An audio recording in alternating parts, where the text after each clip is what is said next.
So how do you develop more trust and confidence in the process, right? I know it's the same for all of us. We all have emotions. We all feel a certain way sometimes, and we want to grab to food, or we want to do something different than what our initial plan was, right? And I totally understand. It's been the same for me. Like eating with my emotion is something we all do. Right? It's just sometimes we're just having such a negative label towards it that it becomes destructive. So when you're thinking about emotional eating, when you're thinking about, I feel like this is just preventing me from actually making progress and being consistent, like I'm good during the week, but then I binge on the weekend, I eat with my emotions. Well, first I want you to think about, we all are eating with our emotions. It's just, is it a negative or is it a positive emotion, right? So if you're sitting down at the table with your whole family, it's Christmas Eve, right? You're sitting around the whole thing. You're eating a big feast and you're feeling great, at least for the first hour before you're so full, right? And that's food shared with good emotions. Then you might be like, you're on the couch and you are feeling upset, you're sad, you're stressed, something happened at work today, and you're going up to the cupboard and you're grabbing the Tim Tam and you're eating that Tim Tam as fast as you can, and you basically just want to go out and vomit. Like you feel annoyed, you feel bored, like you feel frustrated with yourself why you did it. That's a negative association to your emotion, right? So first of all, let's just understand, we all got emotions. We all eat with emotions. It's just, what is the label that you're putting on it? So what I want to kind of like explain for you in the beginning is here, you got to figure out what are sort of like your emotional trigger points, right? What is the emotional trigger point you have? We already addressed it in terms of you might be really good during the week, then you come to the weekend and you are binge eating, you can't stop eating, and you just blow it all out and you're back at square one again, maybe back in a worse place than you were 2 days ago. You start out with Monday again and you just repeat. So you need to break that cycle right now. So what do we do? See, first of all, you need to figure out, okay, what is the emotional triggers that I have? What is the emotion that I feel? Why do I grab to food? What is it that I'm feeling that I'm trying to run away from? Or maybe run towards, right? Sit down and then think right now. What is it? Is it, boredom? Is it like I want to reward myself? Is it that I'm stressed, right? It might be every single afternoon on the way home, your blood sugar is low and you're just grabbing to a chocolate and you're eating it out of like stress or hunger, right? So sit down and think right now, what is the typical loophole you're running into? Is it every Friday night at 6 o'clock and you're like, I just can't wait till that I'm done so I can go home and smash a big burger and ice cream? If that's your thing, what is the emotion you're getting from that, right? Again, share from my own experience. I use reward. I use food as a reward for a long week. So I will go home, I will eat a chocolate, I will eat a burger and these sort of things. And I can do that to a certain extent because my body has been trained my whole life, right? I'm more able to handle that, and we will also talk about that in later modules. My body is able to handle these extra shots of calories, right? So I can wake up again on a Saturday morning, train, and it's like nothing happened, right? And that's not genetically just because I'm gifted or anything. It's because I've trained and I train really hard during the week, so my body is absorbing a lot, right? But let's say it's the same for you. What's the emotion you're sitting with? Right? What's the emotion that you're feeling that you're grabbing to food from? You got that down on a piece of paper right now? Then think about, okay, what is the emotion that you want instead? What is it that you want instead of feeling bored, right? Do you want to be excited? Do you want to be acknowledged or loved or have company? Right? It can a lot of times be that. I just want to have somebody else to share it with, and I won't binge eat because I will sit there and enjoy the company. Right?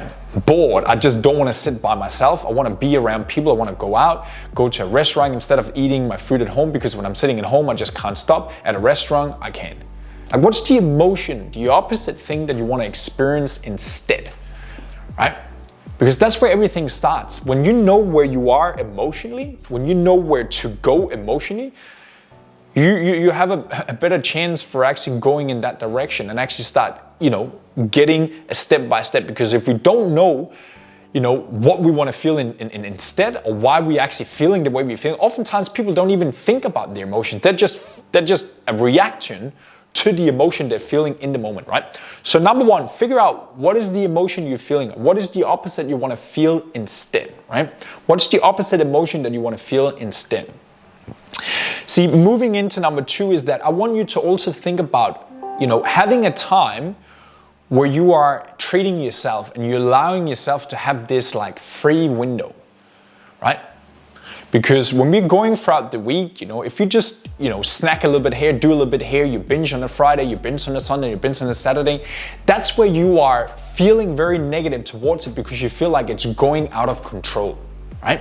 So what I want you to do instead is that think about, okay, I want to have a window where I'm gonna treat myself. I don't wanna have any guilt. I don't wanna feel anything. I just wanna treat myself and I wanna do exactly what I want to do. Typically for me, it's a Sunday afternoon. I go for a walk in the morning, I do some personal development, and then Sunday afternoon is just like absolutely whatever you want to do, Simon. And of course, I will have some food there as well. I will cook some dinner with my girlfriend. We will go out, we will do some certain things, right? And I feel so good. I feel refreshed after that. So when I start up on a Monday again, I feel great, right? I'm ready to go. I'm refilled. I got an understanding of what is the emotion that I need to feel after a long week. What is that I need to be tanked up on? Is it company? Is it socializing, right? Is it excitement? Is it doing something different? Is it some comfort and coast, like quiet time? Whatever is the emotions that I'm going towards, I'm making sure that I'm tanking up on the weekend by allowing myself at least a time slot during the weekend where I'm just thinking about, it doesn't matter what I'm doing, just go with whatever you're feeling on the spot. So by doing that, you're taking that negativity away from it. You're setting a little bit more disciplined schedule for when you're doing certain things, right? Because then you are shortening down that whole negative window around you feeling frustrated with yourself and you can't control yourself and that sort of thing. And just think to yourself, just be good today, right? Just win today. Just win tomorrow, right? Just win today. And 1, 2, 3, you're at Friday, you're at Saturday, and you're having a day for yourself again, right? And that kind of like leads me into the third point, which is keeping the promises to yourself. Keeping the promises to yourself. If you want to boil down the word confidence, confidence comes down to keeping the promises to yourself. And this is why following a training plan, following a program like you're doing here right now, following a meal plan and these sort of things is every single day you got a commitment to yourself of what you need to do. You can either be like, you know what, I'm gonna do it tomorrow, or I'm gonna do it right now, right? What you're gonna do if you do it tomorrow, you will feel the aftermath afterwards. You will feel the guilt, you will feel like you're getting further away from your goal, right? I'm gonna do it right now. You might feel the pain and the frustration of like, it's cold and why do I have to do it right now? I just wanna eat something else, right? And you will feel the reward afterwards by doing it, right? So oftentimes, that's the basic principle. Keep the promises to yourself. Know when you're having your times to just let loose, right? Understand the emotions that you're feeling, understand what you want to feel instead, and then simply just go on target and develop that momentum with yourself. I've always said that with discipline comes freedom, right? With discipline comes freedom. And the way you're developing discipline is by having things you are committed to, and then simply just keep the promises to yourself on each and every task. And I promise you, if you just do that for a week, if you just do that for 2 weeks, you start developing that momentum and it start become easier for you to make the good choices each and every day. But still, you're having that time for yourself where you allow yourself to eat some delicious food if that's what you want to, and not having any negative association to it. But during the week, right? Just think about that. With discipline comes freedom. The more promises I can keep to myself throughout the week, the stronger I become in my decisions, the less power the emotions have over me. And from that standpoint, right, all that emotional negative charge is going away because now you are in control.